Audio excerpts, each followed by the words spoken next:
छोड़ा लड़कैया, काहे बदेर रोका था रहिया। एहो कन्हैया छोड़ा लड़कैया, काहे बदेर रोका था रहिया। थोड़ा ना हमारी बहिया कलैया, दुखत बाटे गगरिया छलकत बाटे।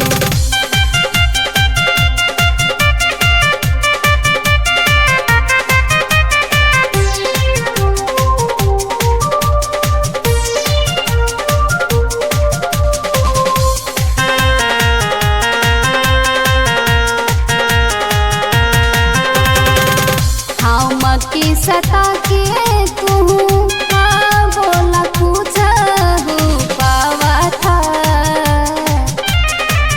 पान घट पर पीछे पीछे रोज तू हमारा आवा था। राज शरम नहीं बा कुछ तो है, गौवा जवार सब ताना मारे मोहे। छलिया रास रचैया कलैया, दुखत बाटे गगरिया छलकत बाटे।